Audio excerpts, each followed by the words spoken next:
Relax and let this make a move. You in between.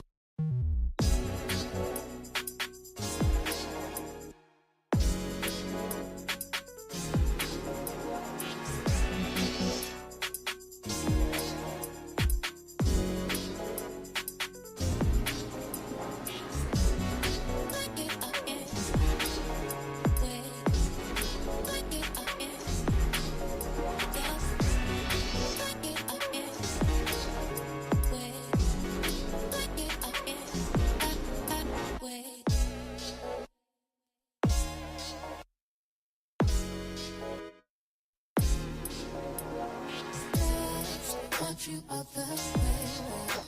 Let you buy where you like it. It's like me to try it.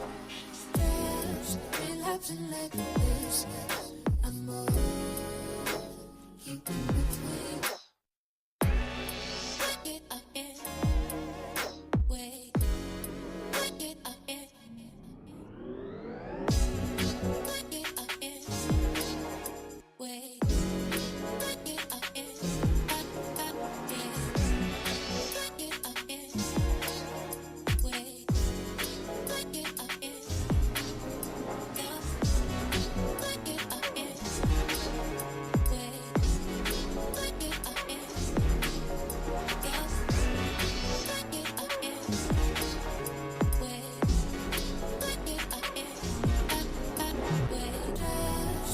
You other way around.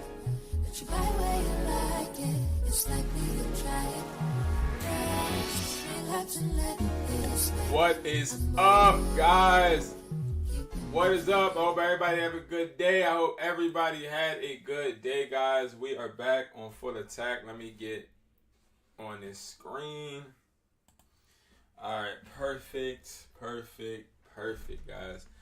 We are here, y'all. Oh my God, these kids and this homework, man. Whew. I tell you, I was supposed to be live at 3.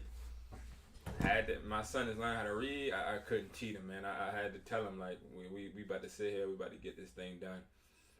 So I had an okay day. I wish I could have did a little bit more, but nevertheless, you know what I mean? It's all good. We're going to keep the main thing. We're just going to leave it at that, right? What's up? I want to notify people of a new iPhone. They almost got me. All right. Listen, let me tell y'all something that I am doing, okay? I'm going to try this out tonight, okay? So, listen, if you want to get on, if you want to get on live with me, right? This is what I want you to do. I want you guys to join this audio call. This audio channel. I'm new to Discord, so please, do not, don't fault me or don't blame me. I'm trying to get things straight, trying to learn how to do this. But can you hear me, Brandon? Yes, I can.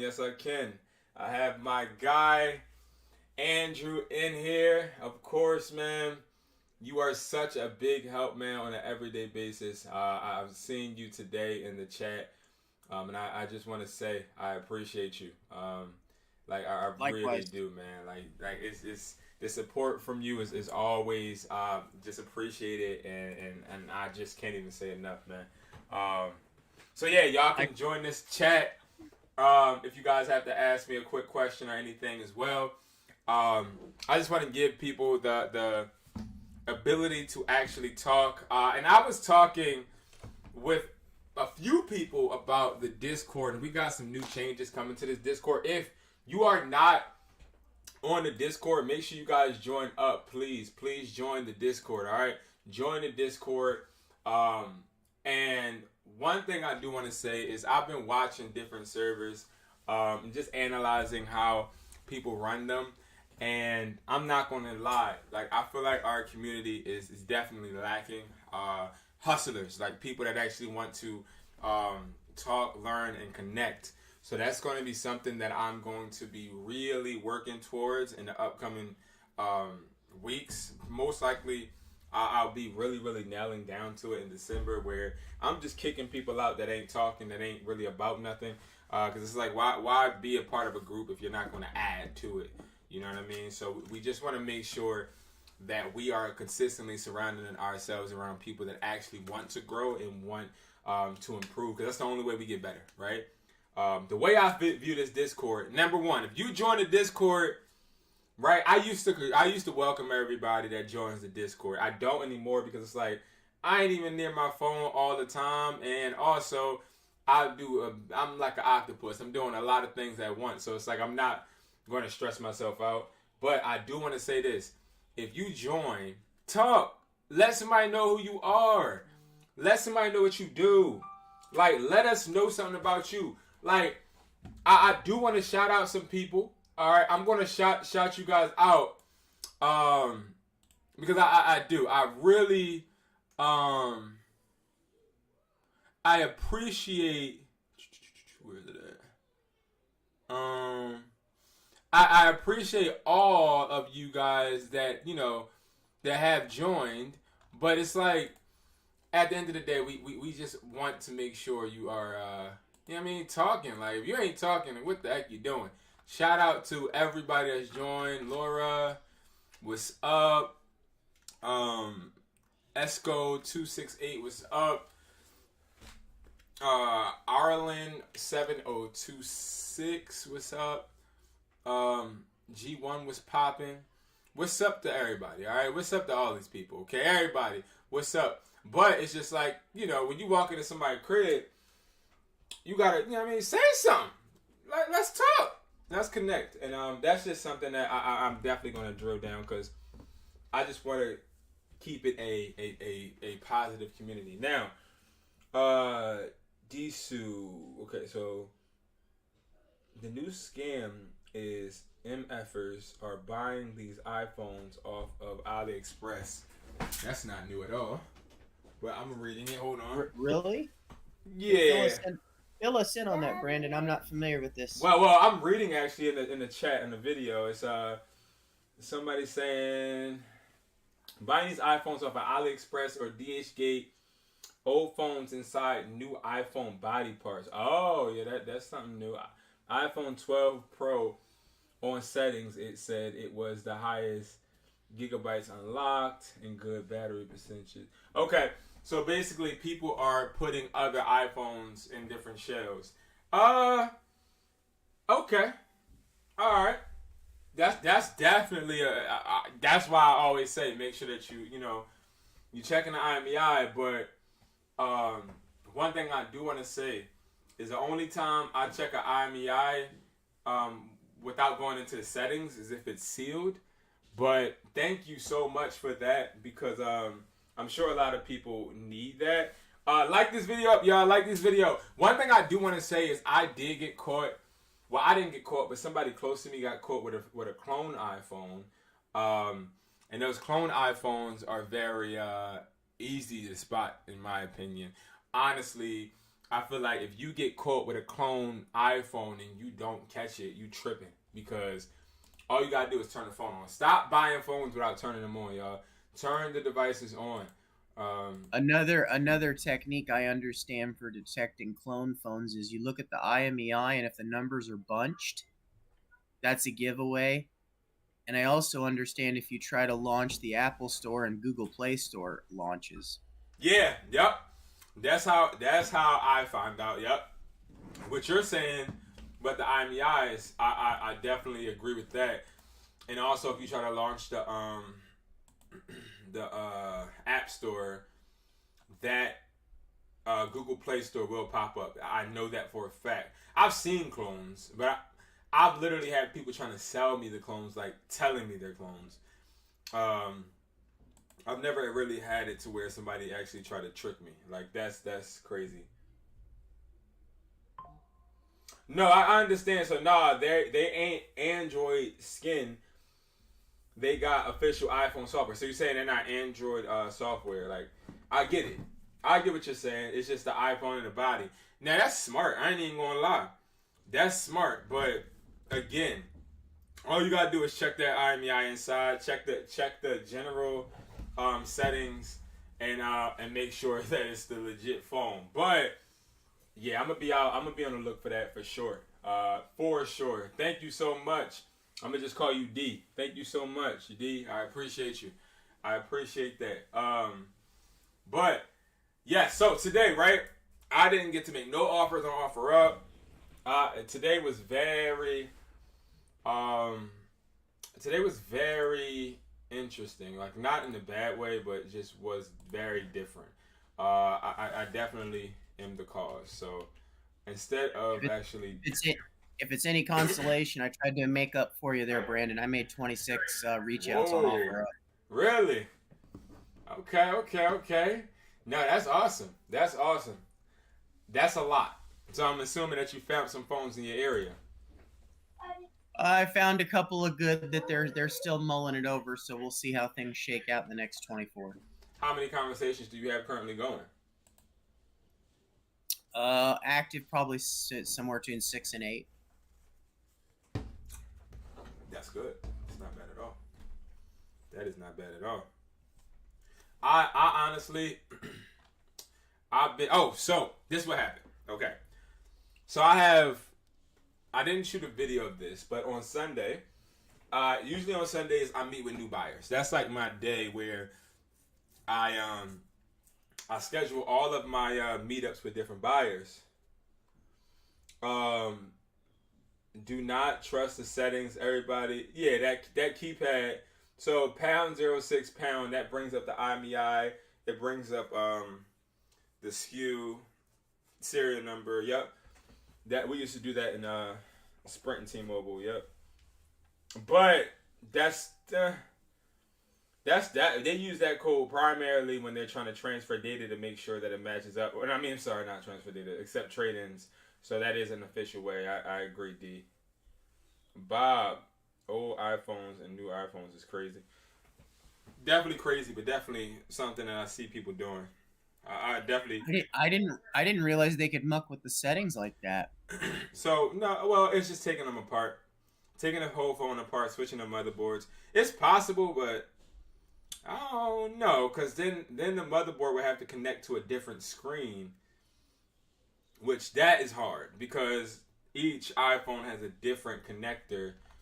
Well, most of them have a different connector, so that would be really interesting. But hey, I mean, D got our back, man. He let us know, and now we definitely got to be on the lookout. This is T-Mobile, so we got some T-Mobile iPhone 15 Plus and Pro Max. I do not like buying T-Mobile phones, but I've been getting a lot of T-Mobile devices right when I learned how to unlock AT&T. So it's really crazy. I haven't been able to try a new AT&T, but I cannot wait to do that. You gonna try that unlock method that you were telling me about the other day that worked? Yeah. I definitely want to try it, because if I try that and that actually works,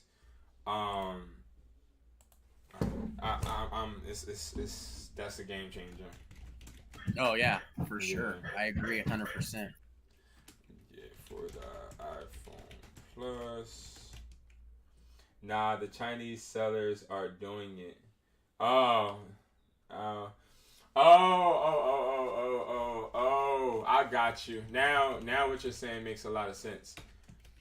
Like is D saying that the Chinese sellers are the ones that are taking the old parts and putting them in new bodies, etc., to make them look new? Is that what he's saying? Yeah. Which I believe, because they made the screens in the first place, so they probably know how to manipulate the connectors. 700 for the iPhone.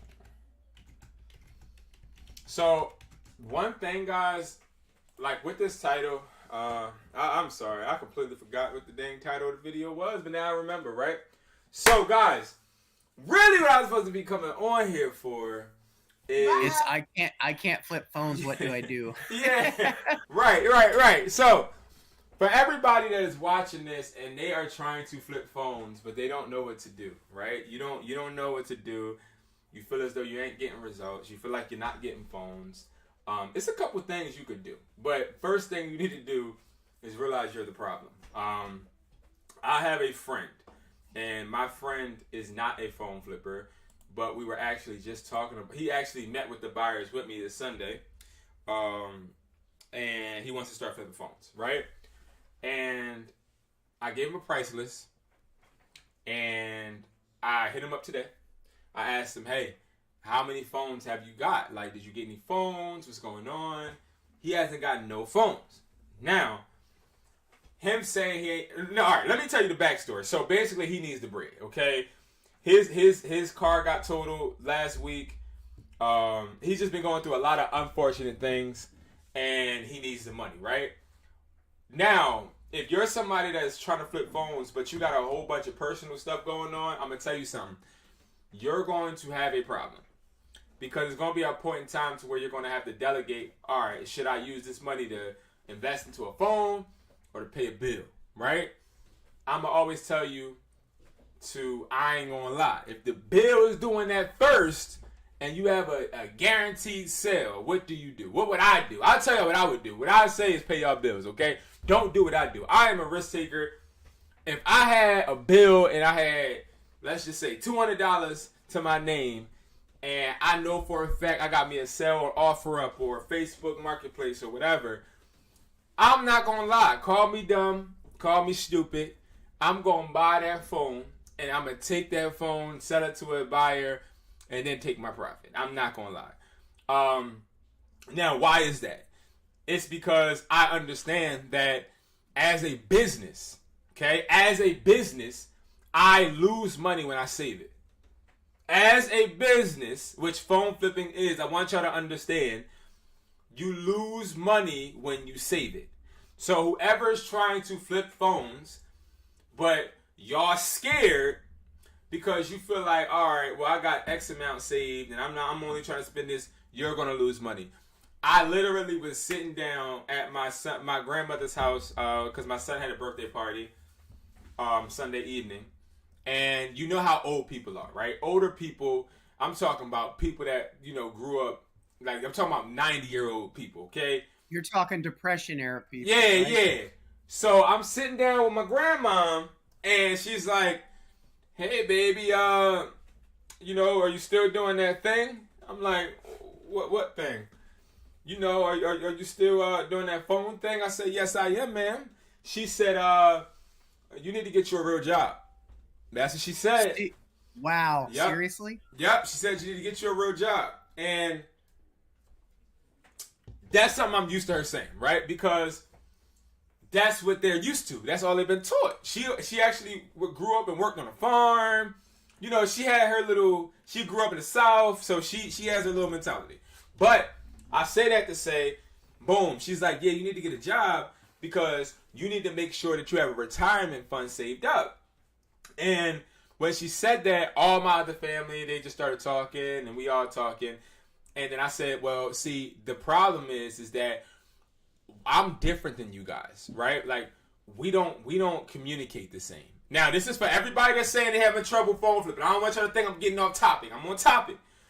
So I said, we don't speak the same language. Everybody in the room start getting defensive. Like, Brandon, what the heck are you talking about? And da-da-da-da, right? I said, because personally, as a person that works a 9-to-5, saving helps you. It actually helps you. It makes you money. It helps. I won't say it makes you money, but it helps you keep money, right? But as a business, I lose money when I save. And my grandma was like, oh, no, baby, you don't know what you're talking about. And, just thinking she knows. So I'm like, okay. So I said, so, Grandma, what happens if Don't forget also that inflation's destroying her savings. Oh, yeah.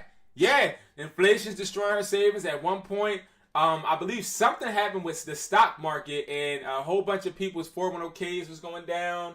I actually had a buyer. He showed me his 401k, I believe it was called, and he had like 2 point something million dollars in there. And he was like, it was at 4 something at some point. And he was like, it's just, my money's just going down. But nevertheless, right?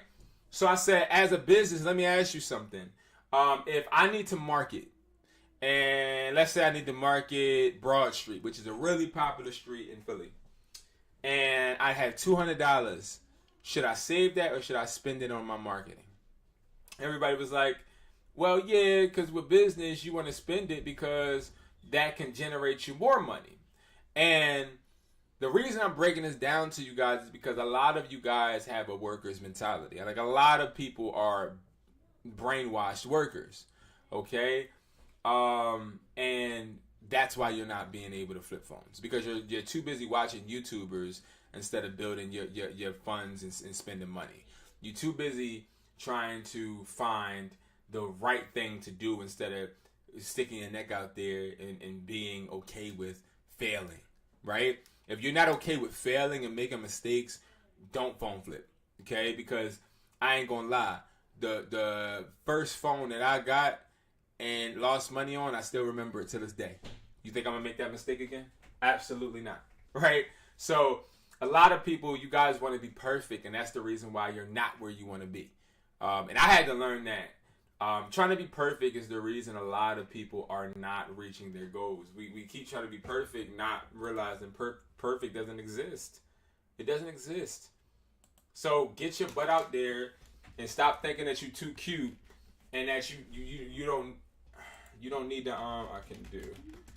I got a quick story I can share. I know you were talking a few days ago about how you messed up on checking a phone. I was checking a phone the other day, and I was told that it was a 12 Pro Max, excuse me, I was told it was a 12 Pro 256. Yeah. And it turned out that it was a 12 Pro Max 128. And I missed that. So, and that's just within the last like 5 days I screwed that up. Right. And you screwed it up, but here's the thing. You see how you remember it now and you telling me about it? That's what we need. Like, those mess ups we don't forget. I forget, but you messed up on another phone and it cost you a lot of money, right? I can't remember what that phone was. Yeah, it was I can't remember if it was a 13 or a 13 Pro. If I remember correctly, the FMI was still on, and even though I thought I'd reset it. And that was one of my first screw ups. I was able to recover almost all of my money, but I did still lose money. Yeah, and that's okay. But again, if you are somebody that is struggling to start flipping phones and you watching this, forget that. If you're struggling to do anything as far as making your own money, 9 times out of 10, the thing that's in your way is you. 9 times out of 10, that's the first. I can show you proof. Okay, let me show y'all something. But that's like the first step. Now, I wanna get off of that for a second. I said I can do $250. Is this locked on an account? He said it's paid off, just locked. I can show you the proof. It's paid. Would you do $300? Right? Now I got this. Okay, I already got the phone. All right, I already got the phone. I'm not worried about that, but I know he's lying. So let me explain to you how I know for a fact, a Fendi fact, absolutely he's lying. Okay, so let's look at the post. And the reason I'm telling y'all this is because I can literally show you guys text from today. A buyer is like, not a buyer, I'm sorry, excuse me, a seller is on my butt. He's trying to pause, but he's like trying to sell me some phones that are locked to AT&T, but he's telling me, I got proof, bro, they're not locked. Well, they're locked, but they're just on the service, but I paid all cash for them. So let's just think for a second, okay? Let's all think, and let's just be logical, right? If you paid all cash for a phone, and you walked into an AT&T, T-Mobile, Verizon, you're stupid. Why am I saying that? Because why the heck would you pay all of that money, right? I don't care if it's $400, $300. I think my daughter's gonna be sick. But no matter what, why would you pay that instead of just going to Apple, right? And see, here's the thing. Maybe you might say, well, Brandon, it's because they wanted the service and they wanted the finance, but maybe they got another deal somewhere else. All right, so if you wanted the finance, why is the phone sealed? Why does the phone still have plastic on it? And as we look at this post, right, the way I'm looking at this post is, okay, this person may be a seller, but I'm not sure because he just joined. this he just literally joined, so that's scammer vibes. But also, iPhone 13 brand new paid off, can show you proof for a T-Mobile network, but can be unlocked. Comes with, so this is how I know scammer. So can be unlocked. Watch what I'm about to ask him. No, I don't want to go there. Where's this at? Okay. So he says it's paid off, just locked. Excuse me, guys. I can show you proof. Okay.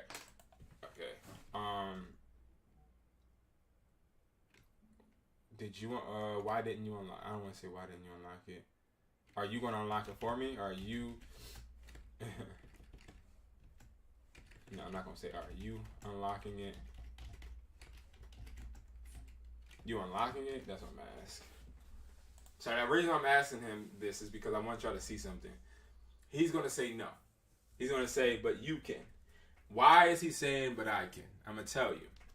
Because what it is 9 times out of 10, this person doesn't understand anything they're talking about when it comes to T-Mobile. I worked with T-Mobile for years, still do. T-Mobile is a partner. Okay. I guess I can. Okay. Yes. Cool. I could pay more if you did. Watch this. So, this phone right now, you can't walk out of a T-Mobile store without it being on an account. That's like rule number 1 that we tell managers. You cannot walk out the store with a phone without it being on your account. I'm sure you guys, some of you guys watching this at some point, walked into a cell phone store asking could you get a watch, an Apple Watch, right? And then they told you it would have to have service.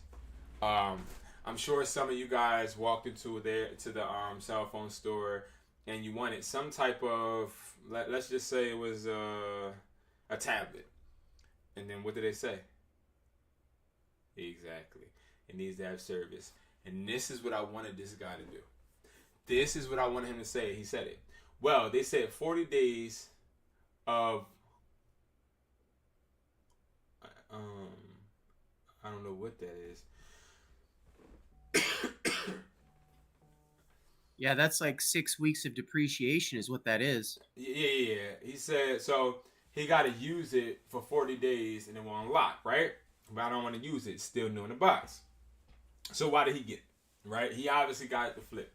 So what I would look at this to be is somebody that may be a wholesale seller. But I'm not sure. I don't know. I don't think so because of what they're saying is so like it doesn't. It's like it's not clean. This what he's saying is sort of kind of where I could like argue it down. Like okay, well, if it said 40 days, it's on the account. Literally, like if they said 40 days of using it, how you gonna use it if it's not on the account? Somebody please tell me. How are you going to use this phone if it's not on the account? Because that's what I'm asking you, right? I'm asking you, is this locked on an account? Right? He said it's paid off. Okay. Watch this. Okay. I buy phones, so I'm fine with it being locked. Right?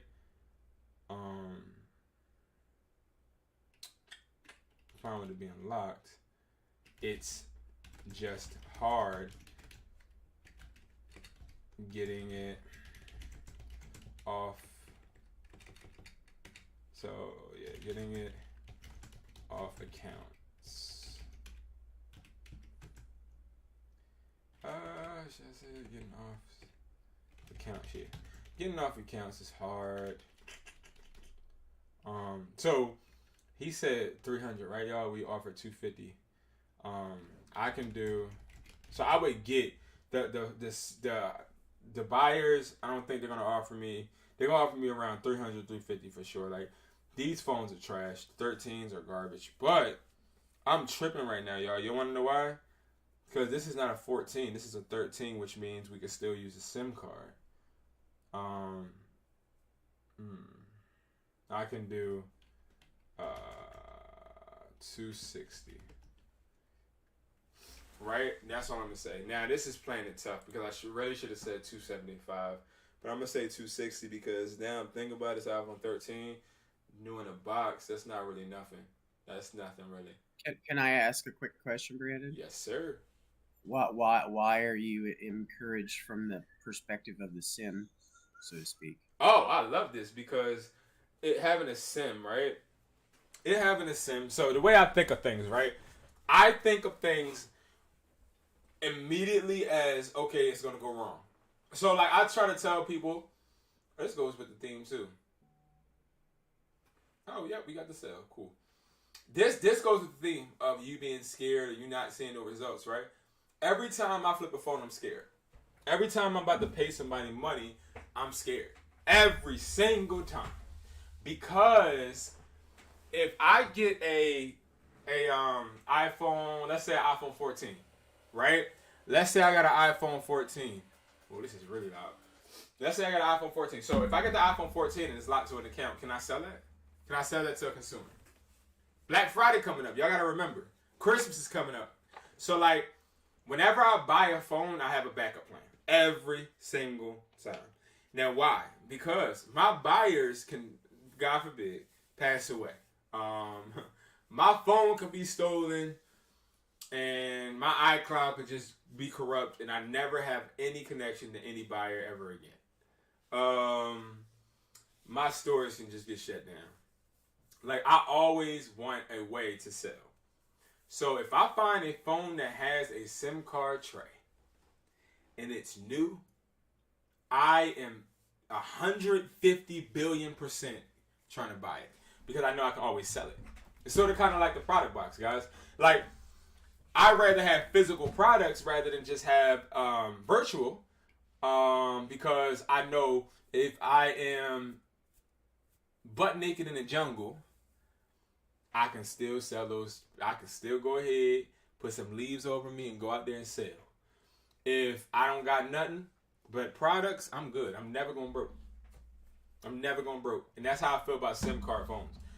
Because even though that phone is locked to a carrier, I technically can still sell that to a consumer. Especially if it's brand new in the box. Take the SIM card out. Well, the SIM card not even in there probably. No, it is. But had them take that SIM card out, put their SIM card in, boom, they got a new phone. I can sell this for $450. Easy. At my store, I could sell this for like $5. And put it on finance so somebody paying me every single month. That's what I could do.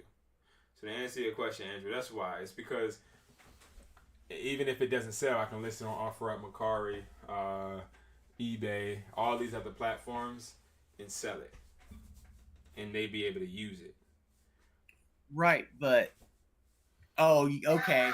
So you're saying because it's not a 14 or 15, so it's not account locked. I got you. Exactly.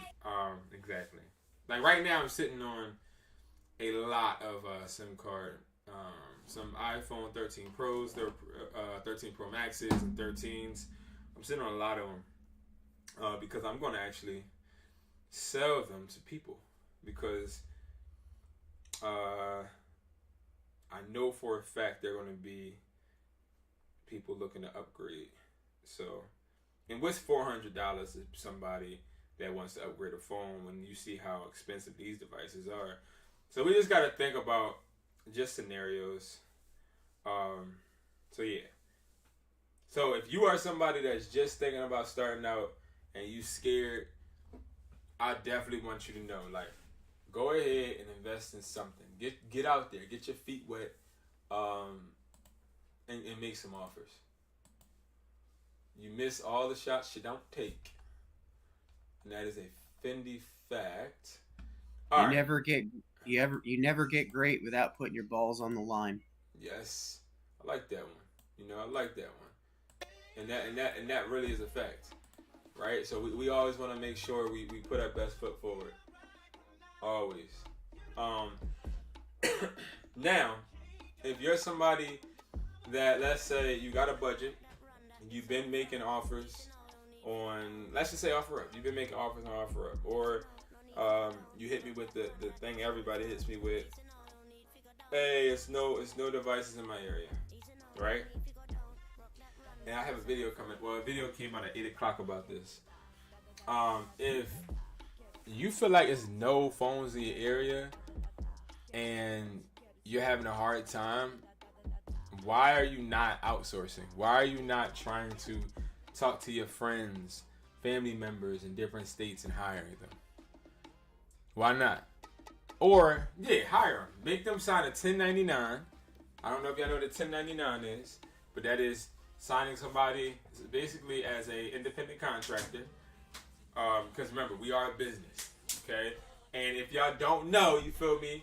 Shout out to Andrew, because Andrew was a big part of this as well. Hustler's Mindset has had a facelift, okay? IamHustlersMindset.com is going in another direction, well, a more organized direction. And we will be having 2, 4, 6, 8, so 8 sections of different courses, right? And these courses will be updated every single week. We'll be having more and more courses on different topics. The one I'm really excited about is the business courses, because these business courses that I have coming are actually courses from my accountant, teaching people. Well, they don't want to be on camera, but so they're teaching me different things as far as how to conduct a business, but not disobey the IRS, okay? Because we don't want to do that. And making sure that we are keeping track of our money, our finances, so that we can run a sound business. And that goes to me saying, make sure you're 1099ing people that are working for you. So, number one, you better have your phone flipping business or whatever you're trying to do, your extra income. You better sign this up and make this a business. You better get an LLC, register that business. I'm telling you right now. Register that business. It should only cost you $125. That's how much it costs us in Philadelphia. You can register your business in any state. Delaware is one of the best states, which is near us, to register your business. I won't go into all the logistics on why, but I would definitely recommend you to do that. Not that, don't just say, oh, I'm a register in Delaware because of Brandon. No. Like, do your research.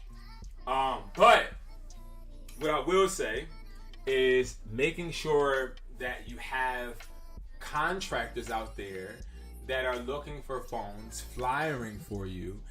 That is how you get these people, okay? You think that I sit around on OfferUp and don't run out of people to talk to? Absolutely not. I run out of people to talk to all the time, guys. But does that stop me? No, it doesn't. And it shouldn't stop you. So like that excuse is just it's horrible, horrendous.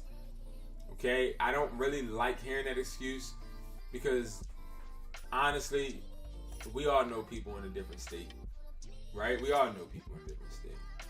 So we really have to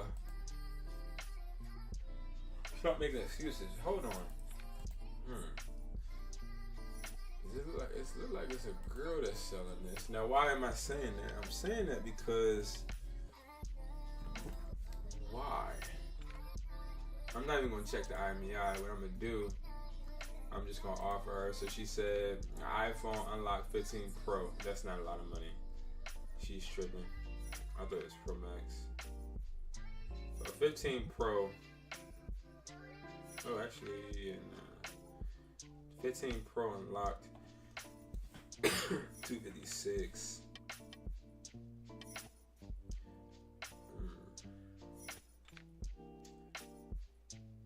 It is sealed. So what is that, about 400 over, Brandon? For what?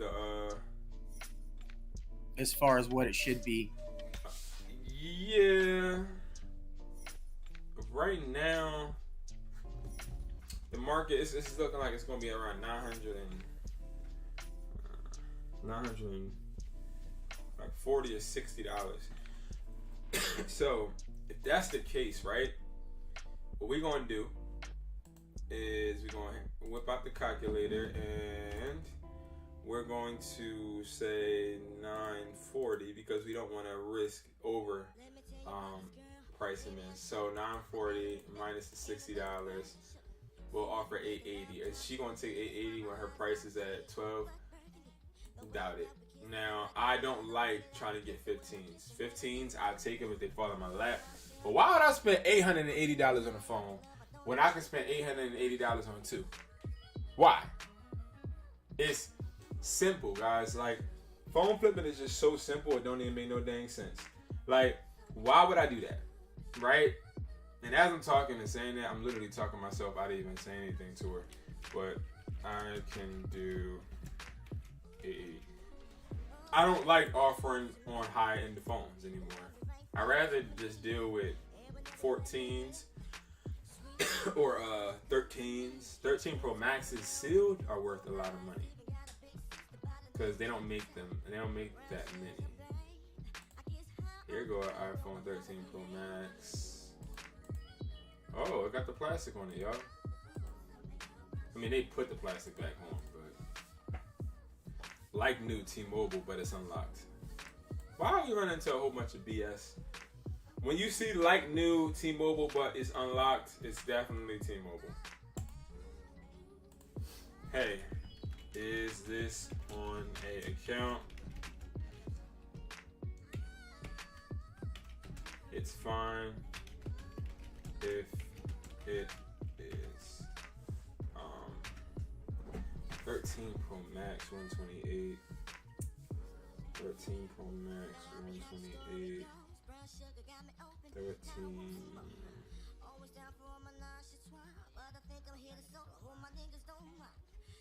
So I honestly would just offer $490.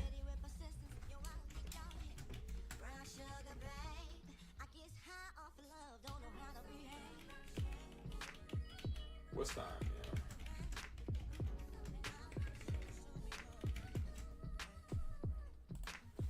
Somebody message me? You're not deducting for missing potentially the box, the charger, or the screen coverage? And that's what I was trying to tell you, Andrew. No, not. Now, let me explain to you why. Let me go back to that post. Because 13 Pro Max. So, the reason I'm not, Andrew, is because, look, I see the box. I see it's a box and the plastic's on there, but they obviously took that plastic off and they re-applied it. But there's a box. There's definitely a box. Now, Andrew, you know how you were asking me about deductions, right? Right. I can see the screen cover in there. And the box, obviously, we're not 100% about the charger, but I see what you're saying. Right. So, all right. Now, listen. The reason why, this is what I was trying to explain to you over text, right? So, look. When you see a post and you're trying to buy a device, right? If that post says used, don't worry about the deductions. Unless you want to use it personally just to make the price go down. The reason is because used phones don't have that many deductions. Only new. So, prime example, right? Oh. What I was trying to explain to you was, if it's a used phone, the plastic, charger, and box don't matter. The only time it will matter if we're talking about grades. So if you're saying, okay, this is an A+ grade, then that would definitely need the box. But it won't need the plastic nor the charger because that would be considered new. Does that make sense? Yeah, because A is gonna have the box, the charger, the cover, the whole 9 yards. Exactly. Whereas B might have the charger if you're lucky, but they're probably not gonna have the box or the cover. Exactly. Like this person right here is lying. So, and this out is out of quick curiosity, would there still be deductions on used? Because I know you've said some of the buyers, you're able to negotiate with them as far as battery deductions. Can you give a little insight there? Okay, yeah, another carrier. 1 second. So, 1 second, Andrew. I want to point this out. She says it's not on an account. It's unlocked and ready to be used in any network. So, if it can't... So, the IMEI, I asked for the IMEI. She didn't give it to me. Why that? You know what? Why am I even negotiating with her? She's not even in Philly. But we're just going to do it. What's time? She's not going to give me the idea. So I'm not worried about it. But what they try to do is, on her listing, she says T-Mobile unlocked. I don't know why people even contradict themselves. Now, all right, Andrew. So when it comes to the battery percentage, right? Refresh what you're asking me. You're asking me, like, how do I take deductions off? Right, like say for example, the battery is under 85%. In a hypothetical example, is there deductions there in a used phone, and if so, how much typically? So when it comes to battery percentage, when you ask me, is there a deduction? I want to be clear. There is no deduction when it comes to a buyer for battery percentage. No. There may be on some rare occasions, but none really. Okay, so the reason is when you meet with a buyer, they don't check all of that. They really don't. None of my buyers check any of that. They don't even check to make sure the screen is genuine. What happens is they will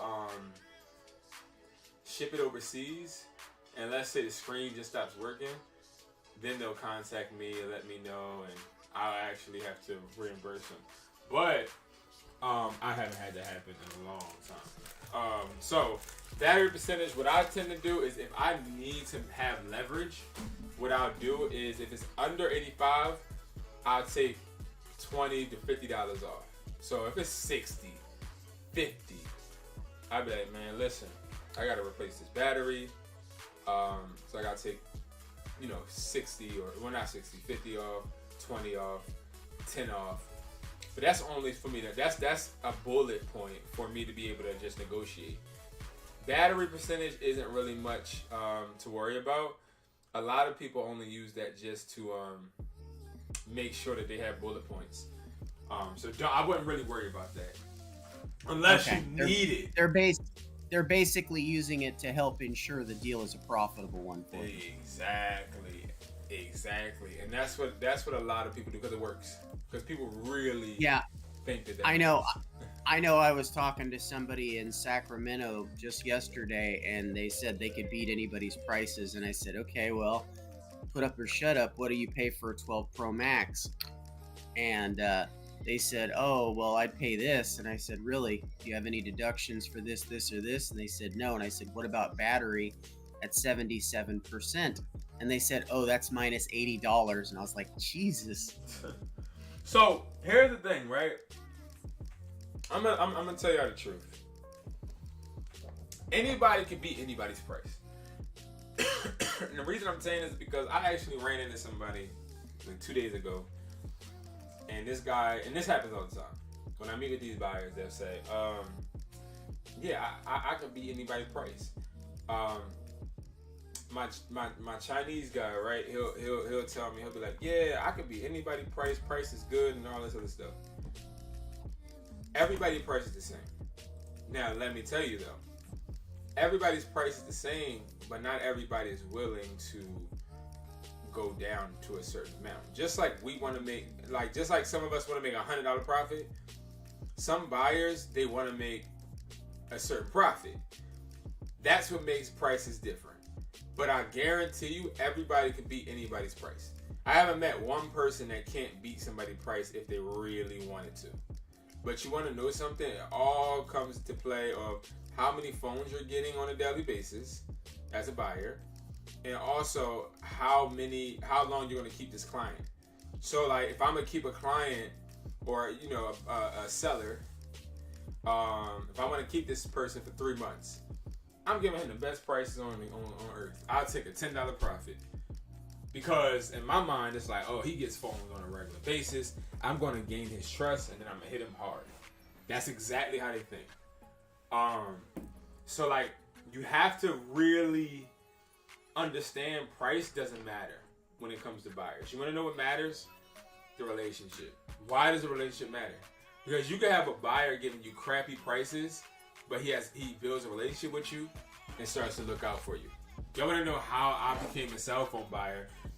I became a cell phone buyer from Sprint, but guess what? I would have never become a phone flipper if I didn't learn how to flip phones from a buyer. subconsciously. He didn't teach me. He didn't show me how to do it. One day, this is exactly what happened. One day, he slipped up. He's in jail now, actually, too. But one day, he slipped up, and he was giving me prices for something. And this is when I used to actually literally sell phones on the street for Sprint. He was giving me prices for some phones, and he slipped up, and he let me talk to his buyer. And that's when I talked to his buyer, and his buyer was like, yeah, I really like you, man. I really like you. I was like, yeah, I like you too, man. And he ended up hitting me up. And we ended up working. I cut the middleman and ended up working with him. But let me tell you something. It really ended up opening my eyes to see, like, all buyers are the same. But if you have a real good relationship with one, you can be like, listen, man, my car got totaled. I need some money. All right, man, listen. Whatever phones you got, man, bring them to me. I'll pay you X amount. And they're doing it because they're just taking a lower cut. Because the market value for phones are the same anywhere. But it's just all about what you're willing to give up. And that would be another key for somebody that's complaining, saying they can't flip phones. This is a networking game. So everybody that's in this Discord not talking, you not starting all right. Because it's like, you gotta understand, if you want to master something, if you want to be good at something, you actually have to put that work in. Imagine if Kobe wasn't in the gym. Imagine if Kobe didn't work his butt off more than everybody else. Do you think Kobe would be known as one of the greatest basketball players out? What about LeBron, right? Imagine if LeBron didn't take care of his body the way he does, will he still be playing, averaging the points that he's averaging, doing the amazing things that he's doing? No. I like to think of the Discord as a gym, right? And I like to see who attends the gym daily, who comes in early, who leaves in late, right? Because those are the type of people I want a part of my team.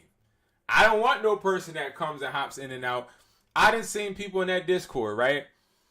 Learn from me, have private sessions from me, become a mentee. I end up literally helping them. They helping me. We just vibing, and them wanting to become a YouTuber and start creating a YouTube and doing flipping phones too. And you want to know what I do? I celebrate that, because it's like, all right, you put in your work, you learned, now you going about it and doing it your way, right? But I'm going to tell you something, why that approach usually leaves them nowhere. Because I'm that type of person, which some of you guys know. I'm that type of person. If I have an opportunity, I'm bringing my whole team with me. I'm not one to branch off and start my own. I'm one to branch off and bring all the other branches with me. Why? You want to bring the tribe and the clan with you. I love exactly, that. Because when you do that, guess what? It's like, okay, I do want to take on this new role, this new plan, this new adventure, but I ain't that good at talking, or I'm not that good at numbers, or I'm not that good at being consistent at that. Guess who is? Somebody in your tree. You know, somebody's got that skill. Absolutely. Exactly. Love and that. See, a lot of people, what they do, especially in phone flipping, is because phone flip is not hard. It's not like I'm sitting here making videos saying like the square root of 6 is 38, and you know, it's not like I'm doing anything special. Really, what it is, guys, phone flipping is common sense, but it's all about networking, how well you articulate, and you only become somebody to people when they see that, okay, this person knows what he's doing, and obviously he has a network. You know what I mean? Like, I think personally, the skill that out of everything that you do, most of it to me doesn't seem particularly hard. The skills that I do see that you have that are impressive to me is that you can pick up so many minute details from a picture, and you're so good at getting inside psychology. And I appreciate that, and that's what I was about to say. Like, but you want to know something? Those things don't even like, that's life. Like, that is a part of my genetic makeup, right? That's a part of like maybe something I went through in real life where I'm actually learning, or books that I've read, different businesses I've owned. But honestly, all of that stuff comes into play from me learning from others. And that's what we have to learn how to do. So if you're a phone flipper that's like really feeling like you're just stuck, of course, that's like being a rapper, but never leaving the house, never making a song, never putting out a mixtape, not even on YouTube. You're just making music and putting it on your computer. I'm not a rapper, so I don't know how it all goes, but you get what I'm saying. Like, nobody ever gonna hear you. I still like the comparison I made the other night. It's like going to the store and not buying a lotto ticket and complaining about not winning. Yeah, and I like that one too. I like that one. And that's where a lot of people, I'm not gonna lie to you, a lot of people gonna fail. A lot of people are gonna fail. We have a lot of members in this Discord that are gonna fail. I'm telling you that right now. You wanna know why? Because you're not a hustler when you watch other people grinding and it doesn't motivate you. Like when I see my friends pull up in a new Ford F-150, or I see my guys pull up and they got some real nice, sharp suits, I'm looking like, dang. You know, like, that is nice, bro. Where you get that? I got this at such and such. Wow, okay. You wanna know what that does to me? It motivates me. It's like, I want that. Yeah, I want that. Like I could do that too. Like, I like the way he did it. Now, you know, that's showing me that that's possible. Like, I would never forget the day I went to Beverly Hills, right? I used to live in California, right? And I went to Beverly Hills. And I never forget. Now, y'all know I'm black, right? So, a lot of black people, we think of LA. We think of, I wouldn't even just say black people, but I say my black friends and me, all right? We was thinking we was going to Hollywood. We finna see stars and people working on movies. Like, we just had this whole fascination, right, of just illusion. And all we saw was zombies, construction, and dirt. But then I went to Beverly Hills. And I went to Beverly Hills because at that time, it's a business in LA on Melrose called Happy Ice. Happy Ice is from Philadelphia. Like, the owner's from Philadelphia. It's a water ice shop. A lot of people don't know what water ice is, because water ice isn't really popular, honestly. From outside the East Coast, a lot of people refer to it as shaved ice. But Happy Ice, they reinvented it and made it really nice. Cool. Long story short, I went there because I wanted to actually see that business and get motivation. So I went on Melrose, then I went to Beverly Hills. I go to Beverly Hills, all I see is nice cars. All I see, Rolls Royces and Aston Martins, nice cars, right? And you want to know what I thought? I'll never forget. I remember walking down the street, and it was just all of these guys in suits. Some weren't in suits. They had all these nice cars, and they were pulling up the valet. And I told my friend, I just want to stop. He's like, why you want to stop, bro? I was like, I just want to stop real quick. Yeah, okay. So I stopped, and I just stared at the restaurant. I stared at these guys, giving the keys to the valet. And he's like, what are you doing? I'm like, I'm looking at their walk. I'm looking at their talk. I'm looking at how they compose themselves. And he's like, oh, you just doing too much. I'm like, no. What I'm doing is, I want to know what it takes to be able to have these things, but also still not become what they are. Like, not let them make me, right? Granted, I don't know these people. They can be arrogant, selfish, cocky. But it's like a lot of us, we get things. Like, let's just face it. A lot of us, if we had a lot of money, we would just blow it. And that's why we don't have a lot of money, right? So if I had $1 million, I probably would just blow it, right? $1 billion, I'd probably just buy Twitter, Instagram. I would just do whatever, right? Because I'm not used to having it. It's really amazing watching people have things that you don't, and then seeing how they go about their everyday life. Because, see, I like to act like I have something before I do. So before I have that Aston Martin, I want to know how this guy gets out of it. Oh, man, he tall like me. So he get out and it look like he's struggling. So why he got the car? Maybe he likes the look. Maybe he likes the way it sounds. Maybe the girls like it. Like what is it? And I analyze that stuff because it's a lot when it comes to being successful and actually being happy in it. What's up, Sleepy Jack? What's up? It's a lot. Because I having a lot of money makes you depressed. I don't know if people know that. Having a lot of money is one of the worst things you can ever do. Because having a lot of money makes people love you less, use you more, lie to you more, family betray you more, people steal from you more. Having money can destroy your life. I find it to where I'm okay with having a certain amount of money and I don't want it any more after that. You know, because money really ruined my life at one point. And you don't want that. And I want you guys to know this too. Most of us don't have what it takes to be Elon Musk. I was watching this interview with Elon Musk literally yesterday. Little clip actually, not an interview. I'm kind of hyping it up. And you know, it's a motivation horn. And it had the like motivational music in the back, right? And you want to know what he said? He said all this stuff. But the most important thing he said to me was this. The interviewer was like, do you sleep alone? No, he's like, is it lonely being Elon Musk? And he said, at times it can be. And then the guy said, do you ever like catch yourself just feeling super, super lonely? He says, yeah, I do. I sleep alone even when I don't have to. And when he said that, no, you ain't messed nothing. You didn't miss anything. I'm just vibing, honestly. Giving tips on you know, phone flipping and all that. But listen, when he said, I sleep alone even when I don't have to, you want to know what happened?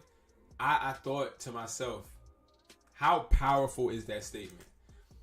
Why is that statement powerful? It's because you got all the money in the world. How many girls want you? How many people want to get close to you to just use you? How many endorsements do you like? How many deals could you literally get? How much stuff can you really make happen, right? But you choose not to because you have humility, but also because I think something that connects Elon Musk, Steve Jobs, and wow, what's the guy that owns Amazon? What the heck is wrong with me? Jeff Bezos. I think what really ties them together is that, and Zuckerberg, is that they all have a component of acting like they don't have it all. And like, I was talking to somebody that was telling me to move one of my stores out of the hood. And he was like, yeah, I think you should move your store out the hood because those type of people don't really spend money. And then this other contractor guy cut him off and said, hey man, listen, I went to the mall with my girlfriend the other day, and it was this bubble jacket. It was a Montclair bubble jacket. It cost around 600. No, he said 6,000. I'm sorry.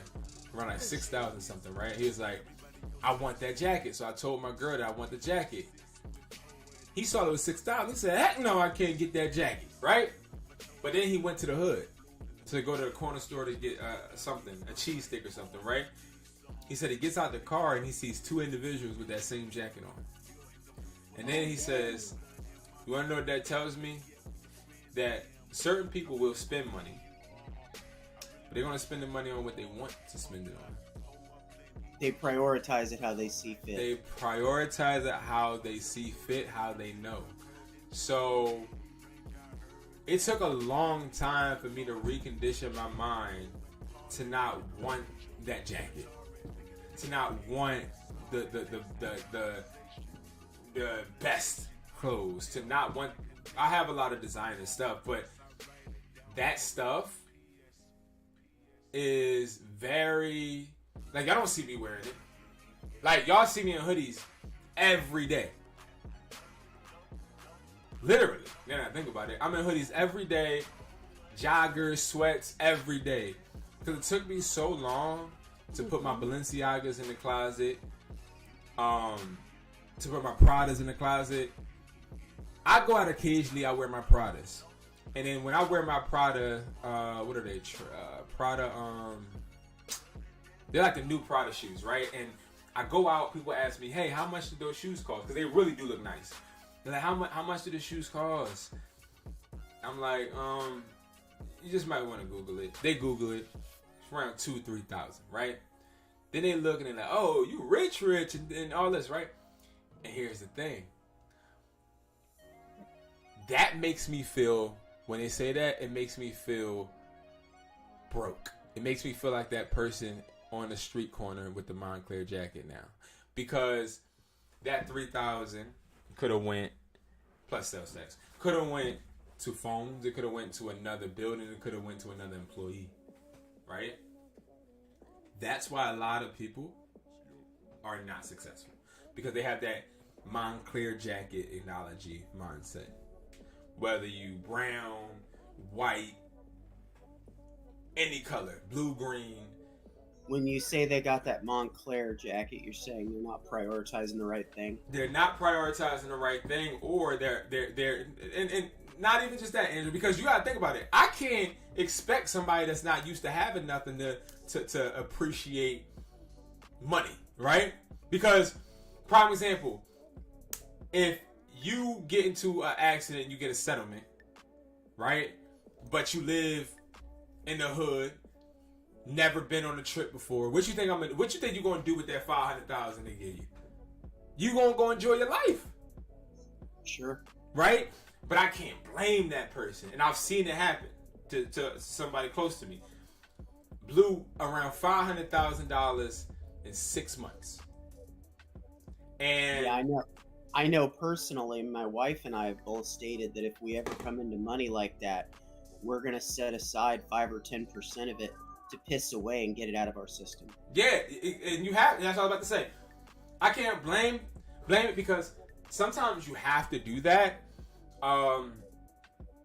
But also understanding that people that are not used to a certain level of money will never appreciate it. It's just like people that are successful, how they say, oh, if I didn't have anything, I still would make it to where I'm at. Some of them would, because they can adapt. They have to reprogram their minds.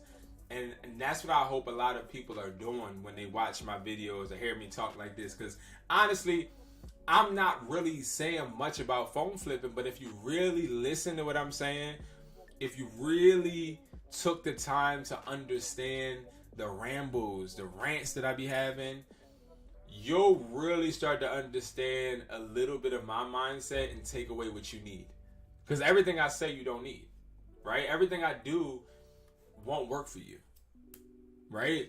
You got to learn from everybody to get the most out of them that you can use, right? And that's what I've learned is you have to treat everything as a circumstance where you have to utilize individuals to bring to your table what you need.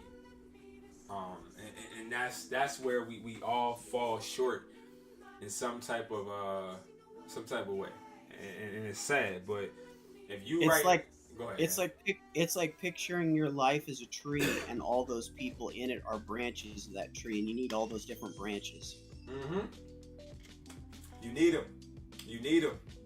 Because if you don't have them, you'll be like how I used to be, lonely, depressed. Yeah, I was lonely, depressed, and I had a lot of money. My first, I blew $30,000 in 3 months, and at the age of 20. I just met my girlfriend at the time. I just had a kid. I blew $30,000 so fast, it's so ridiculous, and I blew it on a trip. I went to Florida. It ain't like I went outside the state. Oh my God, that sounds stupid. I'm sorry. It's not like I went outside the country. I went to Florida. Okay. Instead of getting a hotel, I went to Westgate Resorts, and I rented the best villa for a long time, like 2-3 weeks. Got tickets to every amusement park. Did that while also taking my employees on camping trips and just all of this random stuff all at once. Flying people to different places with me. And I looked up, everything was gone. I just blew the 30. And that was the first big chunk of money I had.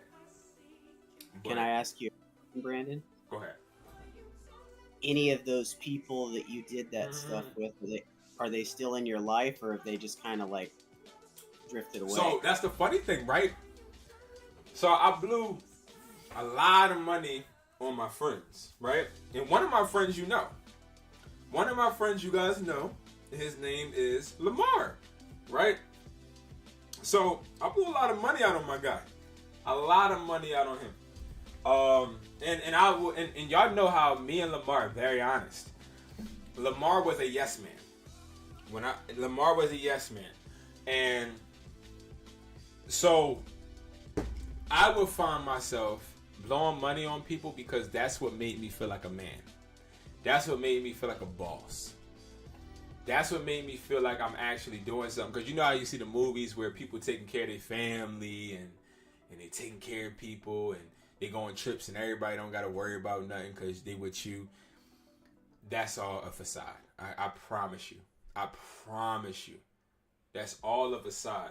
Because you have to be able to surround yourself around people that aren't going to always tell you yes. And that's the people that I was around always told me yes. So are they around? Yes. But I'll tell you this, they're around nowhere near financially where I'm at. And no, wait, say that again. Knowing they're what? Nowhere near financially where I'm at. And that ate me up for a long time. And you want to know something? You know how I said Lamar was a yes man, right? Lamar was a yes man, but I was an enabler. So every day I wake up, wipe my eyes, brush my teeth, get in the shower, then look in the mirror. I gotta look at myself and know, hey, I set a couple people back from their success. You wanna know why? Because I handed them everything that they should have worked for. So now they don't know how to get it. And that's the worst feeling in life. Like, a lot of you not like that brings new perspective too to when you talk about people who won't invest in themselves and not wanting to help people that won't spend money on themselves, etc. Because you want to know that you're building them and you're not just trying to hand them something, so to speak. Yes. You're trying to build people up by your side that want to work with you, not just enable them. And that's why y'all see me exactly, and that's why I'm the leader I am now. Because I literally used to be one of the worst leaders known to mankind. I used to be one of the worst human beings known to mankind. I used to be one of the worst bosses known to mankind. I used to be a very arrogant, cocky, a bundle of frustration and anger. Because when you're a boss and you're at a certain level, can't nobody tell you nothing. I remember, I'll never forget this. I want to, but I won't. I went out with a young lady. It's currently the lady I'm with now. And we sitting down at the table. This is our first date, I think. I'm on my phone, right? Conducting business. And she's like, hey, you gonna put your phone down? You wanna know what I said to her? I said, are you paying my phone bill? And proceeded to do what I was doing. Now, I will never forget that because that to me is a snapshot of how into myself I was and not observant of reality. Because you have to understand something. Build people up. Build them up, right? Help build them up. Sorry, excuse me. Don't build them up. Help build them up, because you never know when you're going to fall. And me saying that was so arrogant, so rude. And a lot of people go through that, especially with, friends and stuff like that, especially when you're the breadwinner. You know what I mean? Because I can't have friends now that don't have the money I have. I don't have any friends that don't have money I have. I don't have any friends that are not entrepreneurs. I don't hang around anybody that's not doing something. Like, I don't hang around people that aren't entrepreneurs, right? And a lot of people, they be like, well, why? Right? That's weird. I'm going to tell you why. Because... Well, number one, you're the average of who you hang around with. And number two, I would imagine it engenders a lot of jealousy. And yes! And I had to learn that. So I used to just hang out with anybody, right? I used to just hang out with anybody. Like, I would just hang out with, my friends, my cool people, my people I grew up with. And then I realized one day I was at a gas station. I'll never forget this. I was at a gas station with two people. One person was an entrepreneur like me, and then the other person was I don't know what he was. I guess he was a dope boy. He wasn't my friend, but he was the other guy's friend. But he was just somebody that made money doing whatever he did, okay? He had the same stuff we had, though. But we in a car, brand new, nice Nissan, same year, you know what I mean? All black, just really nice, okay? We just really, we were just living life young, right? Fresh off the lot, just nice clothes, designer head to toe, all of us, right? Hair was nice and everything. So I remember something was said to this young man. He was in the back seat. Something was said to him like, yeah, me and my entrepreneur friend were talking about cars.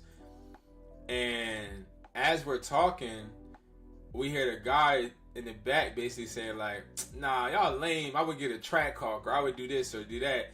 And we like, nah, I don't want that. I'd rather have this, that, and the third. And throughout the rest of that night, you could tell how he was just, everything we said he objected to. Everything. Like, if I was like, oh, I want a cheese stick, he would be like, no, I want a hamburger. Like, everything. And it was just weird because it's like, now he was just like trying to compete with us to show that he isn't a bum.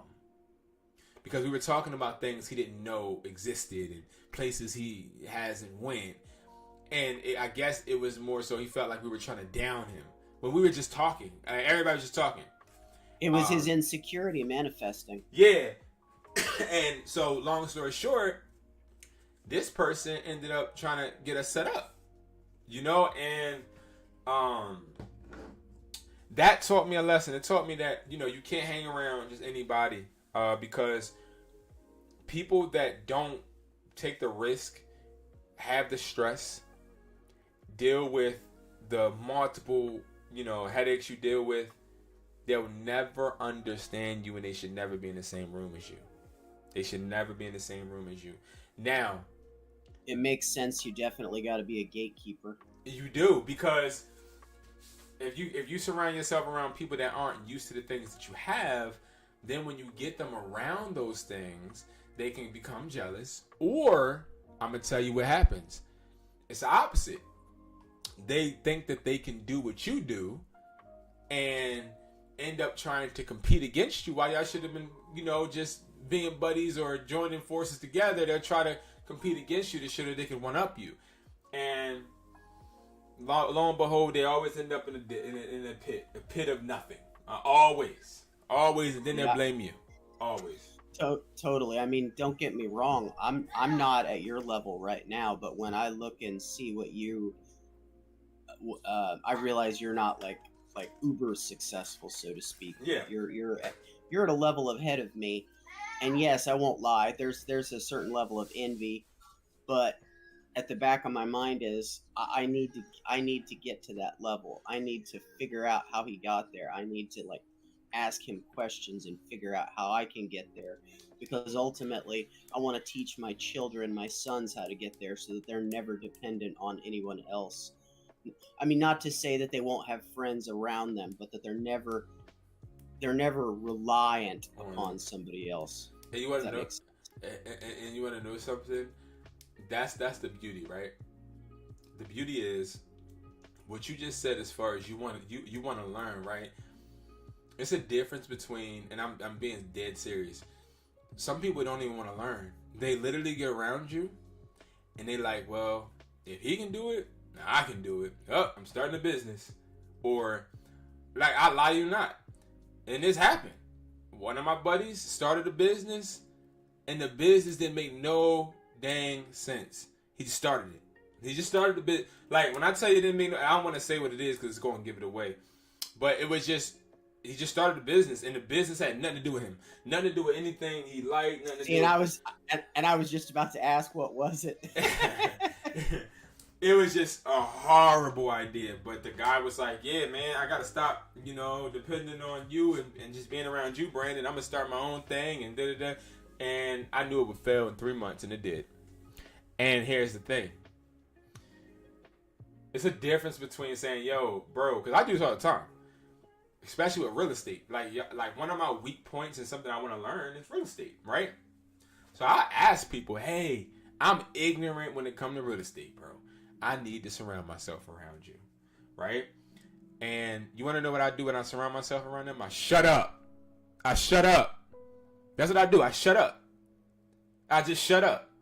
The problem is people get around you and people want to learn how to phone flip, or people want to learn how to resell, but they talk too much. And what I mean by they talk too much is they're too busy trying to put their input into something and trying to get emotions, or trying to even sometimes trying to act as if they know more than you. Now, it's nothing wrong with anybody insight, but I'm telling you something, when somebody always got something to say and they haven't lived that stress, that they haven't lived a lick of being an entrepreneur, but they always got something to say and they don't know how to shut up, that's when you know that they should not be around you, because they're not around you to learn. They're around you to duplicate. They're around you to try and imitate. They're around you because they don't have that student mentality. Like, I'm a student. I don't know how many videos I done said it in. I don't know how many rooms I've walked in. And you want to know what I tell them? I am a student. You want to know one of the arts of negotiating? You want to know one of the arts of literally, it's not an art of anything. I'm just about to make this up. But the art of blending in is literally, I walk into a room. You know how they be like, the strongest in the room is quiet, right? Or whatever they say. I walk into a room, I'm quiet, yeah, but I'm also like, hey, yeah, my name is Brandon, and I, whatever you can teach me, I listen. I'll listen. I don't care where I'm at. I could be at the girl that braided my hair. I could be at her salon, and I'm like, listen, whatever you can teach me. Like, I don't care. I have no ego when it comes to learning. A lot of people do. A lot of people have that ego. And it's like asking people what they like to do or what they do for fun, and then just asking them lots of questions about it. Yeah. It's like, and that's what I've realized throughout my life is like, yo, it's so many people around me, even until this day, that don't shut up. They don't shut up. They just talk. And it's like, you talk so much, and I'm not saying I'm trying to suppress anyone, but you talk so much to the point to where I see you have no student mentality within you. So, like, if you don't have no student mentality within you, then what are you learning and bringing back to me? Nothing. You ain't bringing nothing back to me. Hold on. Say that last bit again, Brandon. You said it real fast, please. I said, so if you're talking so much around me, right, and you're not listening and you don't have that student mentality, what are you bringing back to me? Like, what are you learning and bringing to me? Like, I literally, at the end of the year, evaluate all of my relationships with everybody. I'm feeding you. What are you feeding me, basically? Exactly. And if you ain't feed me nothing, I swear to goodness, I lie to y'all not. Last year it happened. This year it's gonna happen. I just don't talk to you ever again. I don't say goodbye. I don't say nothing. Like, the people I play basketball with, they'll end up going. It's because I am literally a walking business. I'm a walking brand. And in my mind, I gotta make sure that I remain valuable. And I'm only becoming valuable if I'm learning from individuals. That's why I don't ever think I'm better than nobody. I always want to just learn. And that's where I think a lot of people are failing right now, is because, see, when people are watching these YouTube videos, I'm going to tell you, like, people watch these YouTube videos and they try to imitate, right? And, like, I lie to y'all not, this channel we on right now, right? The views is really low on this channel because this channel used to be a couples channel, and I like we took down a lot of the videos, but I'll tell you, I had videos at 1 million. Like, I had we had some good stuff going, right?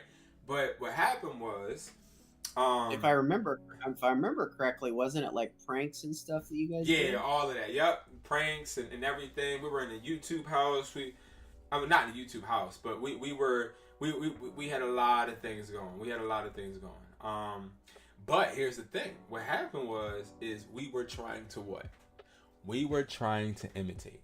And every single day, I lied to you not. Because I'm going to tell you right now, why do all of these couples break up on YouTube? Because you know how stressful that is when you the guy and you got a girl and y'all on there and your girl's pretty, and you got guys trying to holler at her. Then you know what I mean? You're not too bad looking yourself.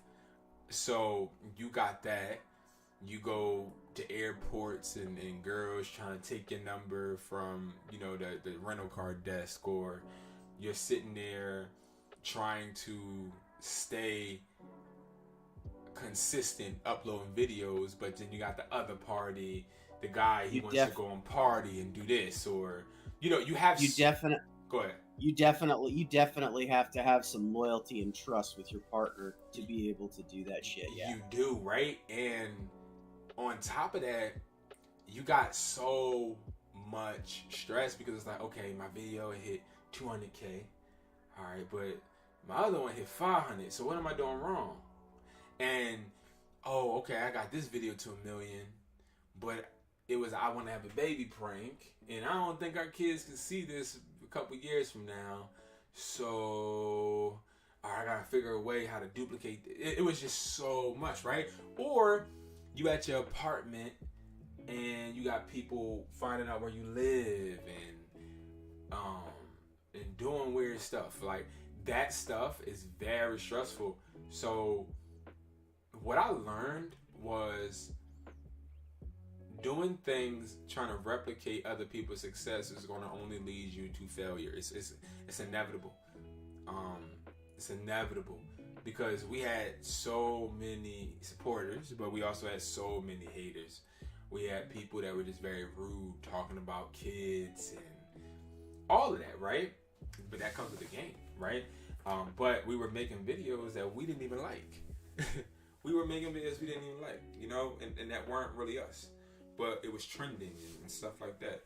So, like, I say all of that to say, like, if you're hearing my voice and you just blank, right? You don't know what the heck you doing with life, right? But you looking at somebody else. Let's just say you looking at a YouTuber. Let's just say, because we're on YouTube. You looking at somebody else. You like, yo, this person got all of these sales coming in, buying phones, this, that, and the third, right? All of that stuff is BS. I tell you that. All of it is BS because I'm going to tell you something. Most of that stuff is pebbles to a giant in that person's life, because the more money you make, the more expenses. The more kids you got, the more expenses. You put a partner in it and you successful at something.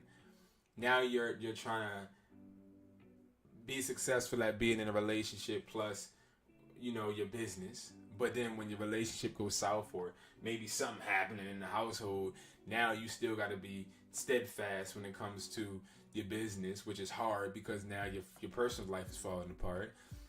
You sitting there waking up every day trying to survive, but you know, at the end of the day, you just want a break, but you can't get one because you don't got no backup plan. Then you got a whole bunch of people looking up to you. So it's like always live your journey, because most of the journeys that we try to like replicate, duplicate, you don't want to be in their life. Like, I know for a fact I don't want to be a billionaire.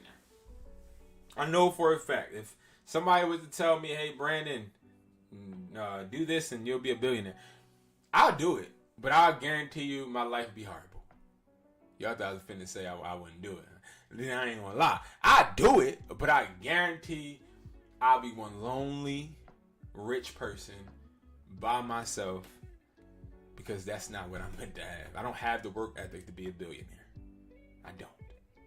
Right? And that's what we got to start to realize, like, what type of work ethic do you have?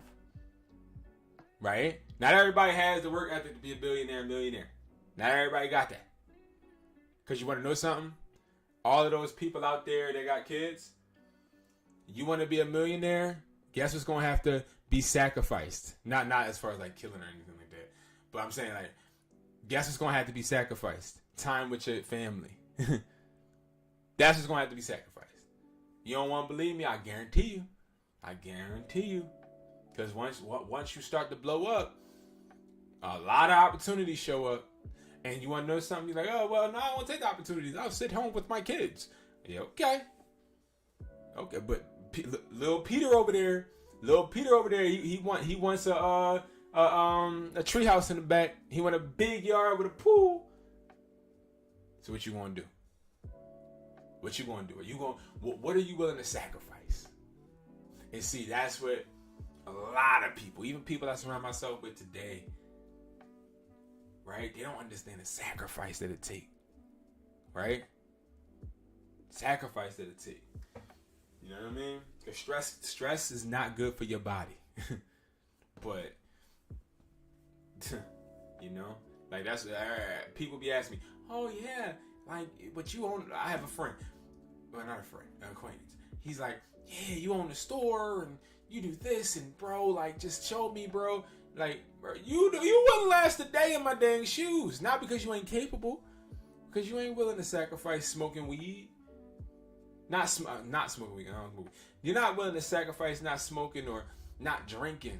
You know how I feel to go out and not drink alcohol with a whole bunch of people that do. Some of y'all probably do. But it's like that stuff, partying, like I don't think about going to no bar on the weekends and stuff like that. Like I don't think of that. I think about, okay, how can I triple this, double that, make this work, build this. You know what I mean? I walk No, into... personally, I think I would think about just hanging around friends and family and maybe having drinks with them, but going out, nah. I agree with you. Yeah, like, and still, that exactly.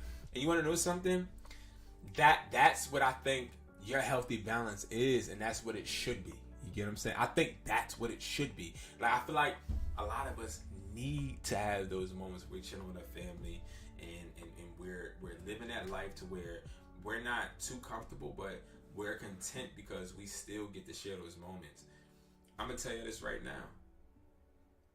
Me, I am at the point, right? And this is vulnerable, right? I'm at the point to where the way my mind thinks, right? I have a lot of stuff going on, and I have kids, right? I don't spend a lot of time with my kids. Kills me at night, right? Then, you wanna know what I think about? My kid says, okay, hey, Dad, can you, I'm just making this up, but can you go and play the what's that thing that you hook up to the TV but it's a handheld? Twitch? Switch, Switch, Nintendo Switch. Yeah, can you play the Nintendo Switch with me, right? And I say, I'm working. I can't do that right now, buddy. You know how sad that has to feel, right? But then, in retrospect, you think, hey, son, you want to go to the store with me today? Yeah, sure. Okay. You get your shirt on, get your pants on, get your socks on, get your shoes on. Get in the car, get out the car. Here, hold this box full of phones. And I hold this box and we walk into the store. Walk into the store, say hi to Susie and Sally, Tom and Ron. Come to the back with me. You know what store this is?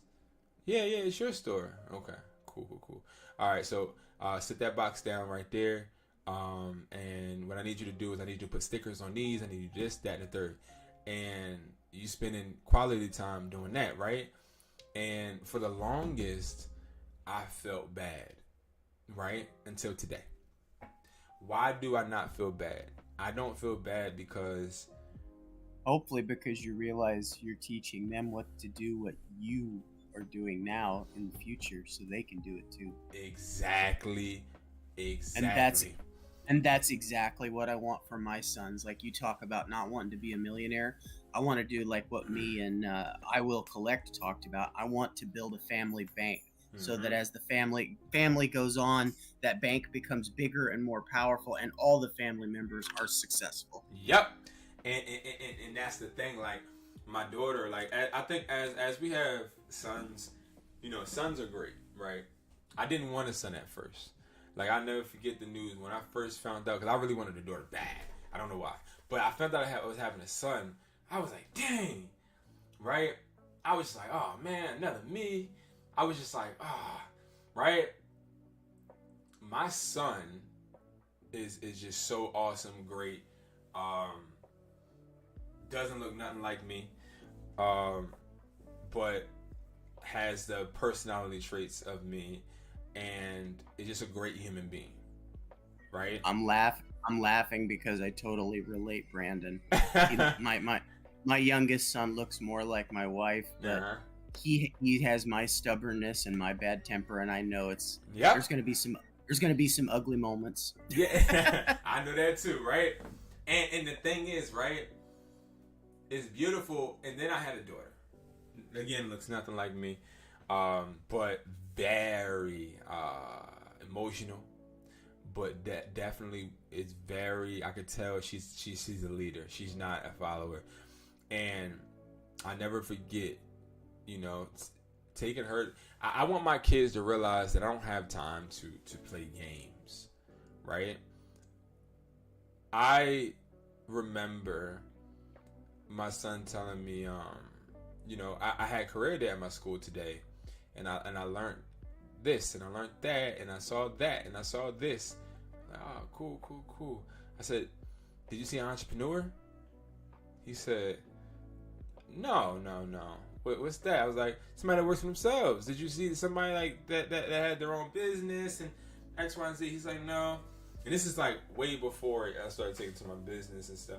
I'm like, okay. So, yeah, that's possible.